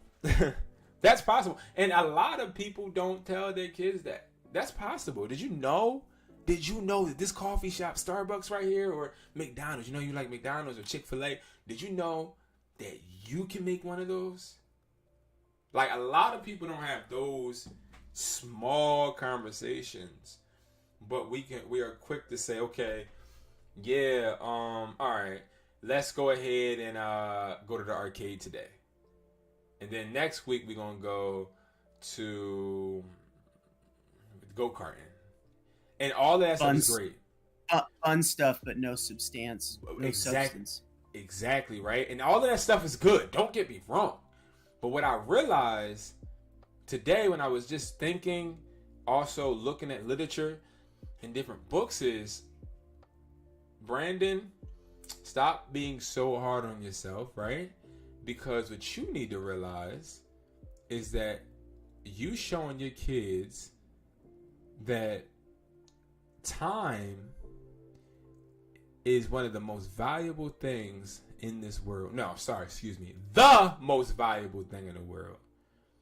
Why is time the most valuable thing in the world? There's nothing more valuable than time. Okay? There's nothing. Nothing that you can say, no love, nothing is more valuable than time, because without time you would not have sustainable love. Time is the most valuable thing in this world. Now, we're not talking about our gods. We're not talking about what you believe in, right? We're just talking about literal time. okay?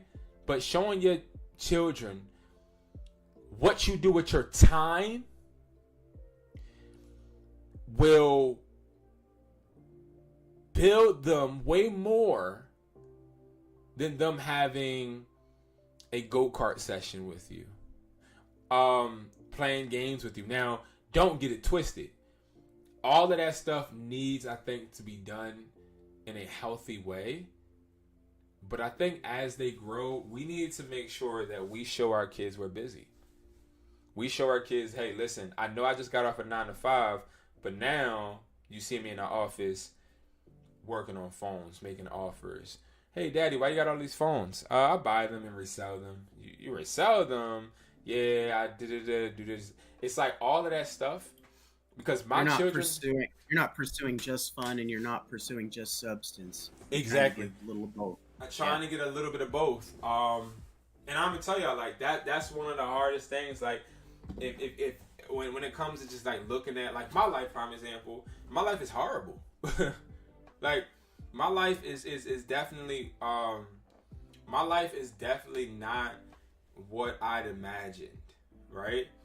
My life is horrible when I put it on a scale of what I dreamed, prime example, right?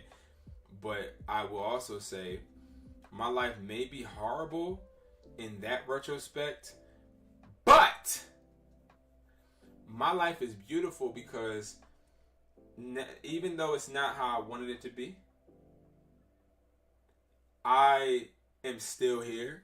I'm still thriving. I'm still going. I'm still finding ways to get through things.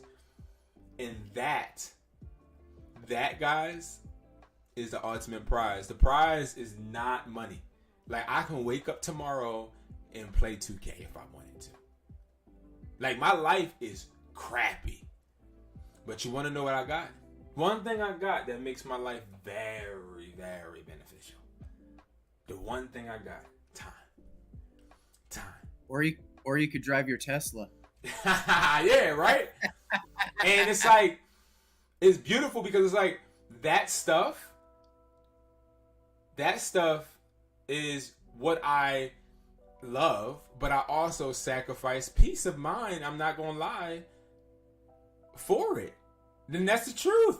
Because I'm just gonna be an example. I could go ahead and go on a vacation, but you wanna know something? While I'm on vacation, I'm thinking of every little thing that I'll spend. No matter how much money I got. You wanna know what I'm thinking about? Alright. I just brought tickets to Universal Studios. I spent. No. I'll give you an example. We went to the Sixers game. Boom. Whatever, right? Got some great tickets. Boom. You know what I mean? We right there. Okay? Spent like $200 and something on food. Right? Now, I really wanted to just enjoy my time. But like, I'm looking at like how much we spending, and I'm thinking to myself, like, dang, I gotta make this back tomorrow. I do that every time we go out to a restaurant. I know exactly what you're talking about, Brandon. Yeah, I feel you.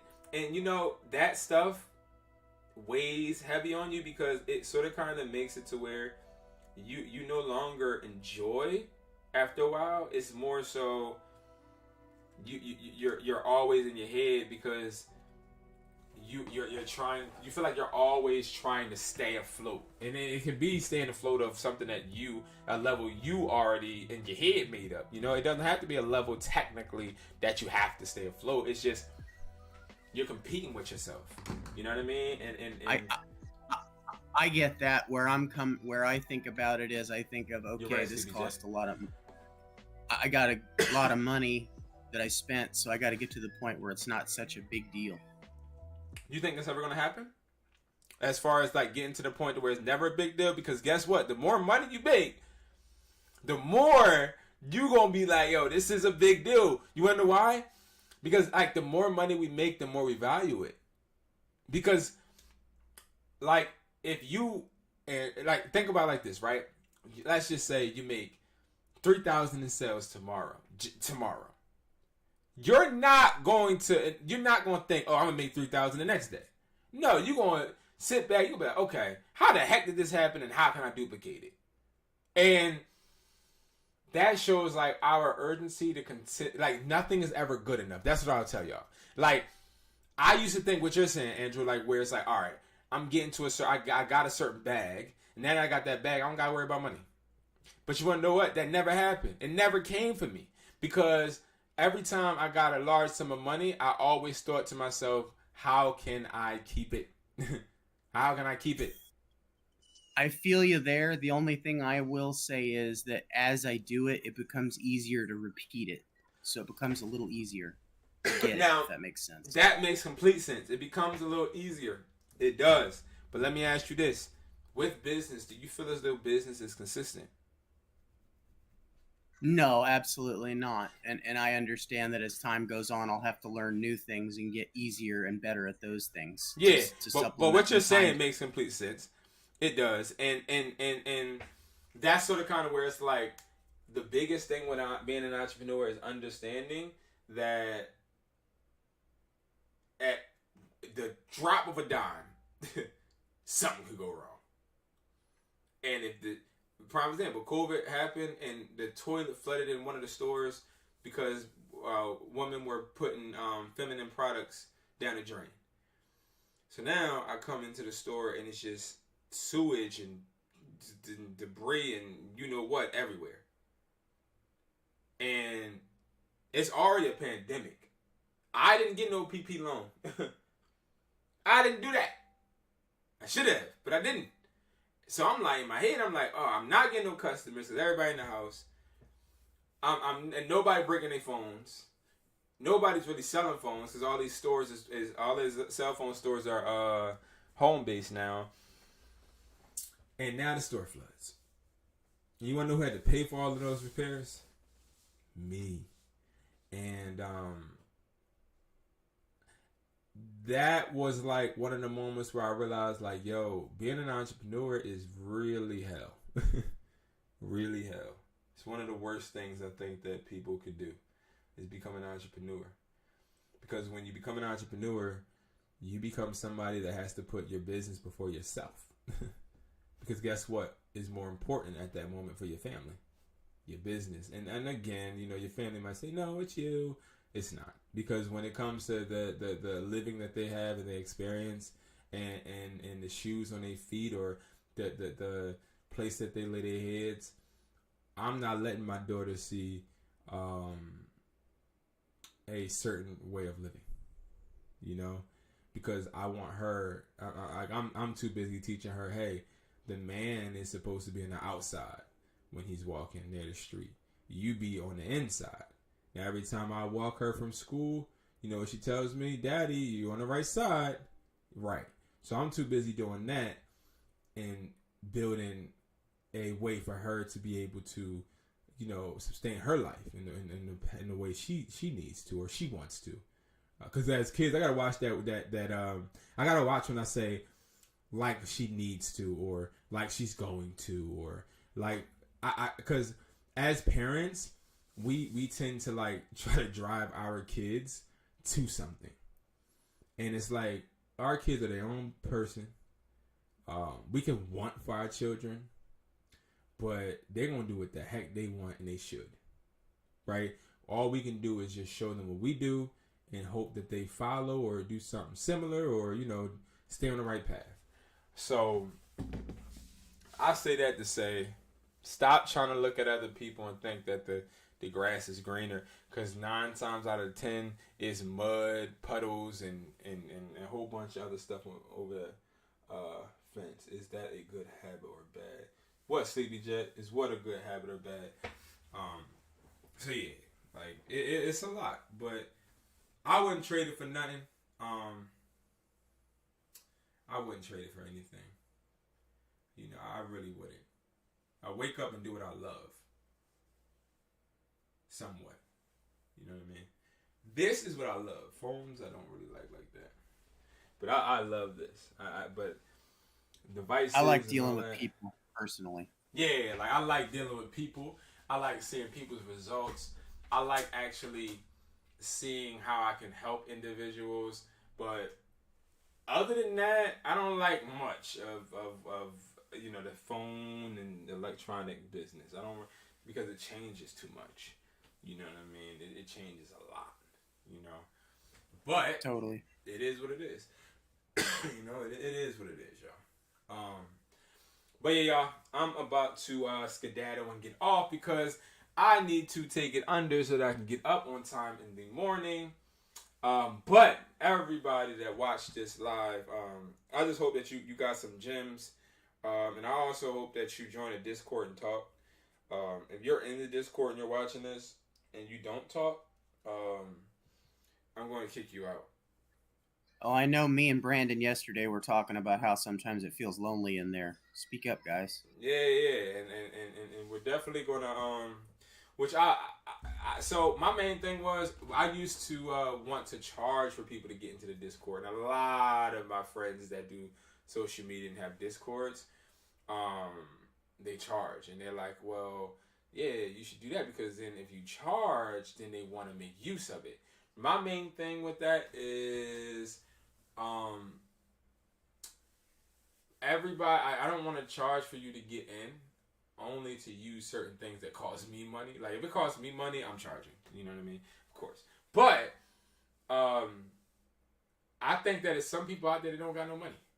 And they want and deserve to be able to see how people articulate that are doing what they aspire to do. To be able to see that it is possible, right? Because what if that was my son and my son wanted to do something and he didn't have no money? Why would I want him to be robbed of an opportunity to be able to see how people talk about what he wants or whatever area he wants to be in? No, I want him to be able to experience that. And, the people that are in the Discord not talking are ruining that. That's just what it is. But the people that are talking, because don't get it twisted, there are people that's talking. And I do appreciate the people that are talking, the people that actually go. Because I was saying good morning every day before, and then I stopped because my time is valuable. And if I'm going to do that, I want people to respond. And I have a couple people that respond, but it's like, I'm looking for people to respond and say their goals, and let's really get right. But I believe that that's going to come.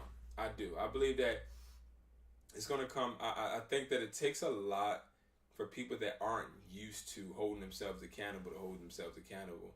So they're easily distracted and do things and don't finish them.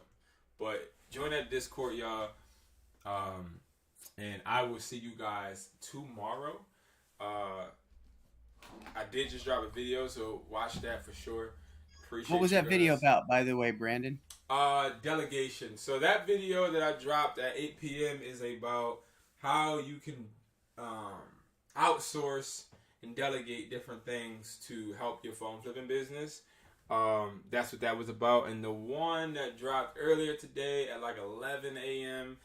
was about listing products on MERCARI, I believe. So yeah, I saw that one. Yeah, so though what I'm trying to do, guys, with the channel is just I gotta get back to I like phone flipping, I do. But I want to get back to just more diverse content. I do. Like I told y'all, my experience with the couples channel and having to do certain videos, and that's sort of kind of how this is with this channel when it comes to phone flipping and stuff and AirPods and all of that. But what I try to do is I just try to do and put out videos at times that I know are going to help certain people. So it's a method to my madness. This week is going to be a lot of sporadic videos on a lot of different topics, not just phone flipping. Because honestly, phone flipping is cool, but phone flipping is something I'd rather do on live. Because I think that being intimate with it and actually answering questions and talking about it is way more beneficial than somebody just watching the video. You know what I mean? Because that video is going to tell you this, that, and the third, but that video 9 times out of 10 ain't really telling you how you can do it. That's just the truth. You know what I mean? I personally love watching your negotiations and like you were just talking about earlier tonight, the logistics stuff is very insightful to me anyway. No, yeah, and I appreciate that. And that is something that I've tried to do more of, as far as, and also meeting people. I try to do that more, just like meeting people and actually getting out in the field and stuff, which I wasn't doing. But I tried to do that, and I'm gonna definitely bring more negotiating videos, and stuff like that. It's just more so I want you guys to know, like, when y'all watch a phone flipping video, I don't want it just to be rinse and repeat, because a lot of phone flippers on YouTube are rinse and repeat because it's nothing else to do, right? It's either that or they consistently make this content talking about how to make money online, and it just be the dumbest stuff that they don't even do, like how to make money online, watching videos, how to make money online, taking surveys. Like, these people on YouTube are not taking surveys all throughout the day to make money, right? They're not doing what they're trying to tell you how to make money doing. Like, I'll give y'all that hint. Like, so many people, how to make money drop shipping. I promise you, these people cannot show you a successful drop shipping store they have had for more than 6 months. A drop shipping store is going to get shut down, going to die within a 3-month period. But it's like a lot of YouTubers, it's a click thing. Like, and I don't shade them, like, because that's what you have to do. Like, YouTube's a business, but it is more so on the end of the consumer, the person watching. It's like, how do I put out content? That's why on Hustler's Mindset website now, I came up with this idea to put out courses in different situations and subjects, like art of negotiation courses. Like, and these courses aren't going to be a lot of money. Like, these courses are going to be like $5, $10, like little stuff. Love it. And the Love reason why I wanted to, thanks Andrew, and the reason why I wanted to do stuff like this is because, prime example, I'm taking a course. I paid for a private session with my accountant to learn business stuff, like IRS stuff, and I'm going to learn that. Then I'm going to put it in the business course section, and little things like that, so that we're consistently growing. You know what I mean? Like, you can always come here and like grow, and that's where I think, because I am a competitive person, and I want to separate myself from others because I feel like I'm the best, right? But you can't be the best and stagnant. You can't be the best and repetitive. You have to try and adapt. So that's sort of what I'm trying to do. And let's face it, if you're hustling all the time, building up this income, if you can figure out these CPA things to where you're taking your nest egg and also helping it build passively while you're hustling, yep, it's a two-fanged approach. Exactly, and that is true. And I think you're and especially on YouTube, you're only as valuable as your content. And I think what a lot of people, and I started to do it at first too, probably a couple months ago, I started to sell dreams, right? And I had to really take a step back and realize, like, I can't tell you, like, you'll rarely see me like be like, oh, this is how you can make X amount a day. And if it is, it's like a generic number. But it's like, I really cannot teach somebody how to make money. Like, I can't. Because there's so many factors personally that an individual goes through when it comes to making money. Like, I can't teach somebody how to make $1,000 a week phone flipping if they're in debt, have their car repoed, don't have any Wi-Fi, and are using an Obama phone.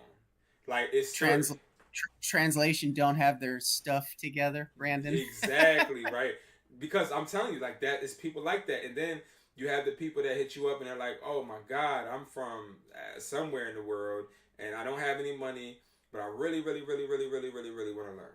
And it's like, okay, you don't have no money, but you really want to learn. Yes, I'm a cool guy. I got 3 kids by myself, and you know, like, I'm really cool. I'm really like a special creature. You know, I'm just so awesome. Great, cool. But then you got to understand that, you know, I can't just help you because you're a great person. You know what I mean? I can't, because, again, all of this stuff has to do with you putting in the work and getting it done yourself. So that's and like you said earlier, they got to feed you. You got to give a little, you get a little. Yeah, you got to, and that's like my main thing, and a lot of people don't realize that. Well, they do realize about me now, because a lot of my friends, they be like, "Yo, what happened to such and such?" They wasn't valuable to me no more, and they like, "Oh, yo, you crazy." I'm not crazy. Like I'm not being friends with people that I can't. So what I used to say is, if I'm going to be a friend, I got to be able to use you. And a lot of people, because it sounds crazy, and I used to like that it sounds crazy, but that's really how I feel. Like, if I'm going to be a friend, I got to be able to use you. And the part that I get what you're saying. You got to surround yourself with winners. Yeah, and exactly. And like, prime example, my only friend I have called me today, and I didn't call him back. But every time he calls me, you want to know what he's telling me about? He's telling me about, hey, it's this class at Temple University teaching people how to do this. Would you like to go with me? Or hey, it's this networking event you want to pull up? Or hey, it's this grant going around. I think we should apply for it. I apply for my business. Or hey, this credit card is doing this. Or like, it's always something, right? And that's adding, that's bringing something to me. That's me using you, because I know that you are an extra pair of ears and eyes. But if you ain't, if you ain't an extra pair of eyes and ears for me, it ain't no need for me to be your friend. I do not want to go out and drink with you. I do not want to go out and talk to girls with you. I do not want to go out and I just don't want to do none of that. I don't want to go out to eat with you. I don't want to do it. I don't, because that's not going to help me. It's not going to help me. And y'all might think I'm just saying this for this video, but I tell you, like, that's really how I am. And if I do go out to do it, I'm going out to do it with the people that I know are like me. Because even if I do go out to chill with you, I know I'm still going to learn something. That's really how I operate. And that's sad. Because you honestly should be able to just go out and chill, you know? But the life I live, if I go out and chill, the person competing against me may be going in the house and on their laptop or computer, getting 10 steps ahead of me. So that's how I think, guys. And that's how an entrepreneur should think. Well, I look at it this way: when people are hanging around me, they need to be mutually beneficial. I don't need parasites. I agree. There's a lot of parasites out there. A lot. Yo, bro, any advice on how not to get caught reselling? What's up, Gio? That's first I want to say what's popping. How to not get caught reselling. Reselling isn't against the law. I think what you're trying to say is get caught reselling AirPod reps. AirPod reps, a lot of people think that you don't need to get caught selling them. I mean, here's the thing. When it comes to like selling, because again, AirPod reps are really popular because people want to make money. And they're money makers, right? But I'm going to tell you something. Anytime you feel like you got to not get caught doing something, you don't want to just keep doing it.